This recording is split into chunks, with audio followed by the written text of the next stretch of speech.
رب العالمين والصلاة والسلام على أشرف الأنبياء والمرسلين سيدنا محمد وعلى آله وصحبه أجمعين. Alhamdulillah, dengan dirahmati Allah Subhanahu wa taala, kita akan meneruskan daripada pengajian daripada kitab Ihya Ulumuddin karangan Al-Imam Al-Ghazali rahimahullahu taala. Dan kita sentiasa mengambil kesempatan-kesempatan ini untuk kita berdoa kepada Allah Subhanahu wa taala agar Allah menjadikan pengajian ini sebab pengampunan bagi segala dosa, dan dengannya Allah mengabulkan segala hajat dan menjadikan kita di antara hamba-hambanya yang bertakwa. Amin ya rabbal alamin. Kita telah sampai kepada bahagian yang mana Al-Imam Ghazali membicarakan tentang ilmu syariah, ilmu yang dikenali sebagai ilmu syariah. Yang dimaksudkan dengan ilmu ini, seperti mana kita mengatakan, dia adalah ilmu yang bersangkut paut dengan wahyu.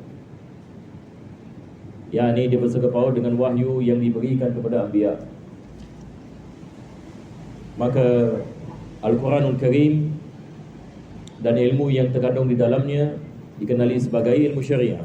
Begitu juga dengan hadis Nabi SAW. Begitu juga dengan ilmu fikih, seperti mana kita mengatakan, sebab dia diraih daripada Al-Quran dan juga Sunnah. Bahkan semua yang jenis ilmu yang diperolehi daripada wahyu kepada Nabi SAW, ini merupakan ilmu syariah. Dan Al-Imam Ghazali membagikan ilmu syariah kepada 4 bahagian. Jadi kita sebelum ini kita membicarakan bahagian yang pertama dengan bahagian yang kedua, dan kita belum lagi habis membicarakan bahagian yang kedua. Jadi bahagian yang pertama beliau menamakannya sebagai usul. Sebagai usul. Usul yang dimaksudnya asal. Yang dimaksudkan dengan asal balik kepada 4 perkara. Pertama sekali adalah Al-Quranul Karim. Kedua adalah sunnah Nabi SAW. Ketiga adalah ijma'. Dan keempat adalah ijtihad para sahabat radhiyallahu anhum. Jadi beliau menamakan 4 ini sebagai usul bagi agama, yang dikenali sebagai ilmu syariah. Selepas itu beliau membicarakan bahagian yang kedua. Bahagian ini yang kedua adalah furu', iaitu cabang. Jadi kita ada usul dan kita ada furu'. Kita ada asal dan kita ada cabang. Ibarat dari pokok, kita ada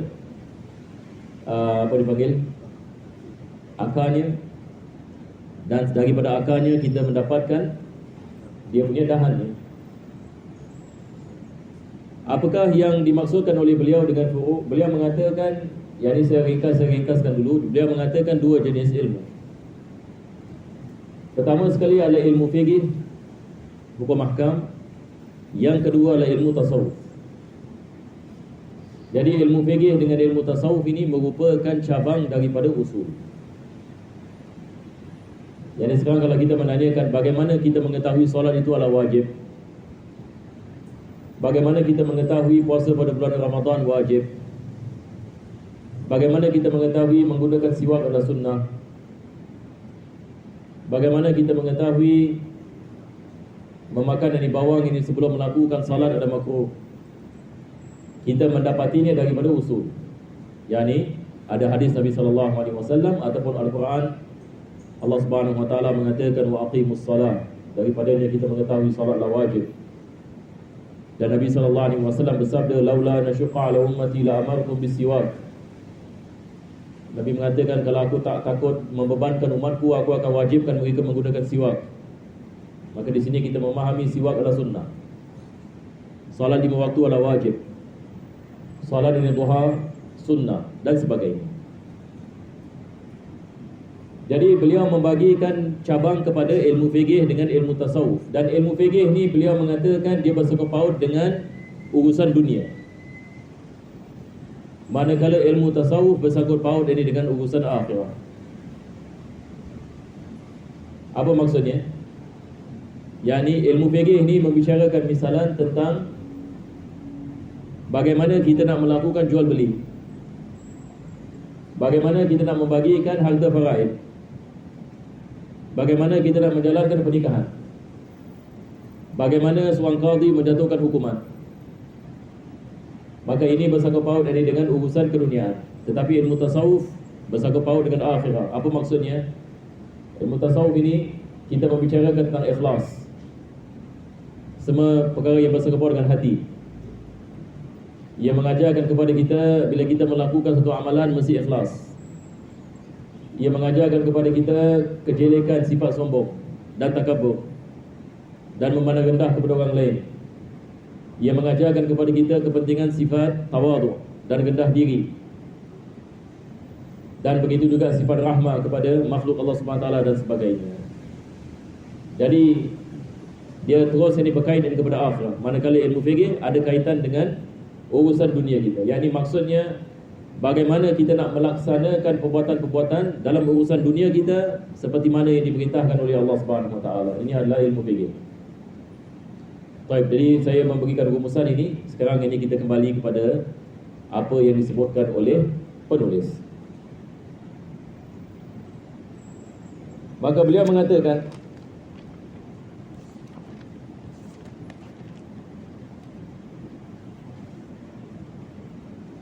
ahaduhuma yata'allaqu bimasalihid dunya wa yahwihi kutubul fiqhi wal mutakaffilu bihi al-fuqaha'u wa hum ulama'ud dunya. Jadi beliau mengatakan ilmu cabang ini al-furu' terbagi kepada dua bahagian. Yang pertama sekali adalah ilmu fikih yang bersangkut paut dengan maslahat keduniaan. Yang bersangkut paut ini dengan maslahat keduniaan. Ini seperti mana kita mengatakan Nabi kita SAW mengajarkan kepada kita bagaimana kita nak menjalankan kehidupan kita di dunia ini dalam keadaan kita diredai oleh Allah SWT. Nabi mengajarkan kepada kita tentang hukum ahkam jual beli, mengajarkan kepada kita hukum ahkam perkahwinan, mengajarkan kepada kita hukum ahkam talak, mengajarkan kepada kita hukum ahkam hubungan yakni suami isteri, hubungan antara bapa dengan anak, anak dengan bapa, segala-galanya. Yakni semua aspek kehidupan kita di dunia dan kemaslahatan kita diterangkan oleh Nabi SAW. Maka bagaimana kita nak mempelajarinya? Ini kutub kita fikih mengajarkan kepada kita cara untuk kita mengetahui hukumnya. Jadi ini adalah bahagian yang pertama. Yang kedua beliau mengatakan wasani ma yata'allaqu bimasalihil akhirah. Yang kedua adalah ilmu yang bersangkut paut dengan kemaslahatan akhirah. Seperti apa dia mengatakan? Dia mengatakan wa huwa ilmu ahwalil qalbi wa akhlaqihil mahmuda wal madmuma. Dia adalah ilmu yang bersangkut paut dengan hal keadaan hati dan yang menerangkan sifat-sifat yang terpuji daripadanya dan sifat-sifat yang terkeji. Jadi ini adalah ilmu tasawuf. Apa yang kita namakan hari ini ilmu tasawuf. Kalau orang menanyakan kepada kita apakah ilmu tasawuf, sebab ramai orang salah faham ini tentang ilmu tasawuf. Kalau kita menanyakan misalnya apakah definisi ini ilmu tasawuf, hari ini kalau kita tanyakan kepada 10 orang Islam ini di luar masjid, mungkin kita dapat dari 10 jawapan yang berbeza. Jadi kita nak faham perkara ini. Hari ini ilmu tasawuf ini menjadi sebab yakni sebahagian dari orang keliru. Kita lihat ini pada zaman sekarang ini, misalnya ada orang bila dia dengar tasawuf dia mengatakan haram ini ilmu ini. Ini adalah perkara yang menjauhkan manusia daripada Allah. Bagaimana ini? Tasawuf ini menjauhkan manusia daripada Allah. Salah faham. Baik, itu sebab hari ini kita nak kena balik kepada definisi. Apakah yang dimaksudkan dengan tasawuf? Yang dimaksudkan dengan tasawuf adalah ilmu yang mengajarkan kepada kita prinsip-prinsip yang mana dengannya kita dapat mensucikan hati. Ini definisi. Ilmu yang mengajarkan kepada kita bagaimana kita nak mensucikan hati daripada sifat yang terkeji dan mendapati sifat yang terpuji. Baik, hari ini saya menanyakan misalnya bagaimana kita nak mendapatkan sifat ikhlas. Macam mana? Wahai jemaah sekalian, ada siapa-siapa yang boleh terangkan? bagaimana kita nak mendapatkan sifat ikhlas. Bagaimana kita nak membersihkan diri kita daripada segala sifat yang terkeji. Sifat terkeji banyak. Sifat hati yang terkeji, sifat dendam, sifat hasad, apa lagi? Sifat sombong. Hari ini kalau kita lihat diri kita, ada tak kita sifat hasad, dengki, sombong, apa lagi? Semua yang sifat yang terkeji ini kita mendapati kita ada. Kita lihat dari kawan kita, hatta kawan kita yang misalnya dia beli sesuatu, kita ada hasad. Kita dah start. Betul. Hati kita dah bisik, dah mula bisik. Kita lihat ini ada orang melakukan sesuatu, kita cemburu. Kita menyangkakan sepatutnya aku yang ni yang dapat hadiah ini yang pertama. Yang ini pula ini dapat. Kita dah ada sifat, kita ada sifat yang cemburu. Kadang-kadang kita ada sifat yang hasad, kita harap ini mudah-mudahan benda ni hilang ini daripada orang ini, kita yang dapat dan sebagainya. Jadi soalan ni adalah bagaimana kita nak menghilangkan sifat yang terkeji dan yang ini. Jadi ilmu tasawuf adalah ilmu yang mengajarkan kepada kita bagaimana kita nak mensucikan hati dan bagaimana kita nak mengeluarkan sifat yang terkeji. Tapi soalan yang agak-agak ini benda yang mudah ke susah? Agak-agak manusia nak mengeluarkan sifat yang terkeji adalah satu proses yang mudah ke proses yang senang? Kalau hati kita ini kita boleh keluarkan dan kita boleh rendam dan basuh dengan klorok sehingga jadi putih, alangkah mudahnya. Lepas tu bila kita letak hati kita balik, Masya Allah, kita jadi wali terus, yakni suci daripada segala sifat yang terkeji. Tetapi masalah ni, hati kita ni, kita tidak boleh basuh ini dengan air.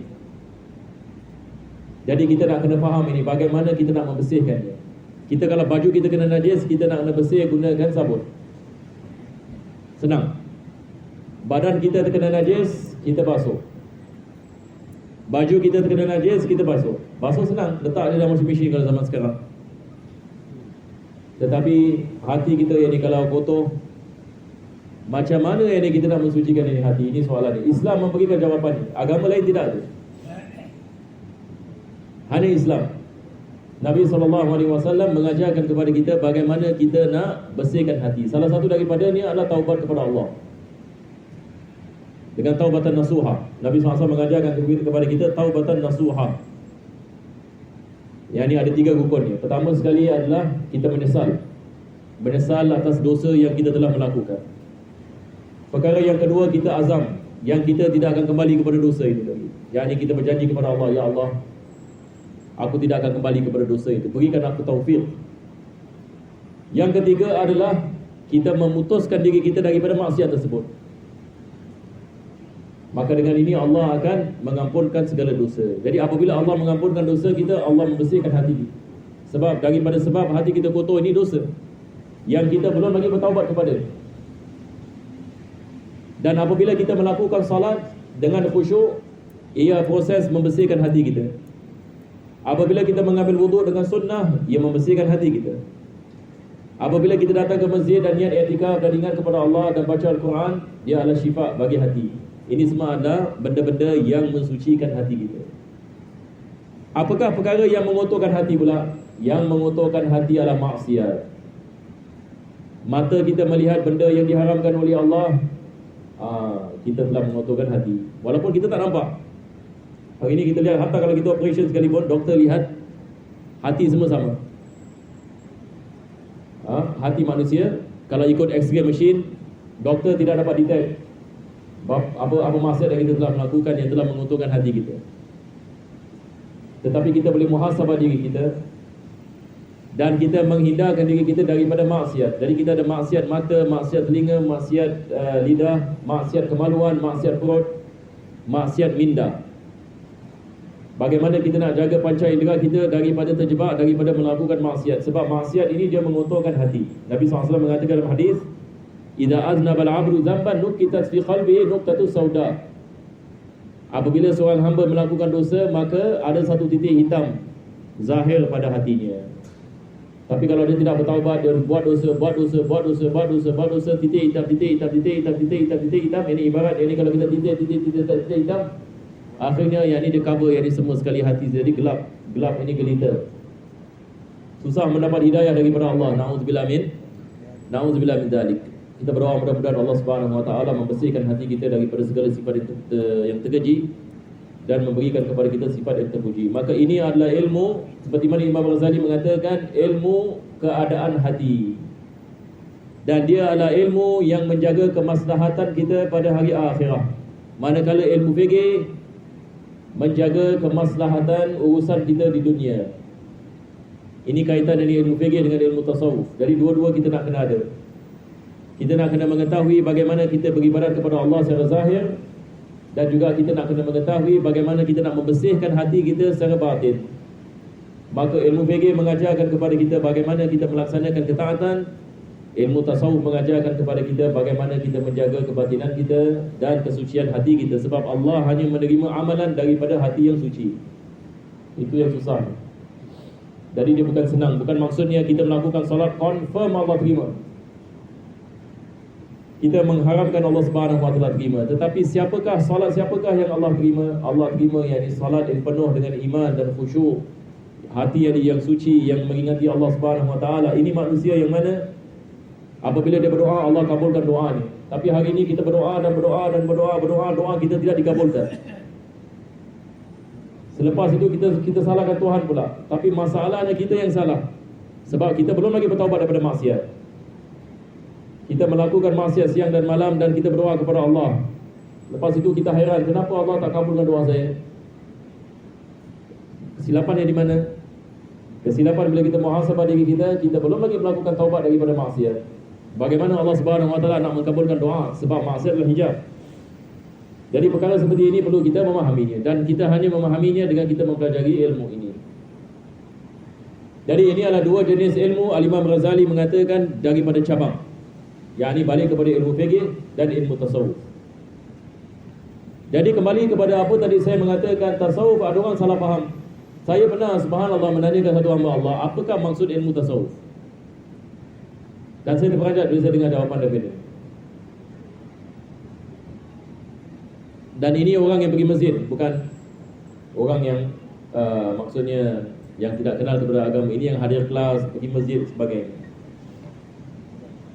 Jadi saya menanyakan, apakah ini ilmu tasawuf?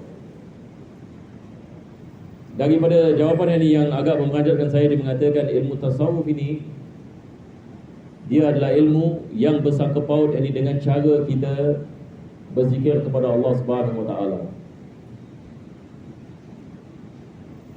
Jadi ini tidak betul. Ini bukan definisi, bukan definisi. Ada orang yang dia menyangkakan ilmu tasawuf ini adalah perkara yang bersangkut paut ini dengan menghadiri majlis-majlis zikir. Ini tasawuf. Jadi itu sebab kita nak fahami definisi.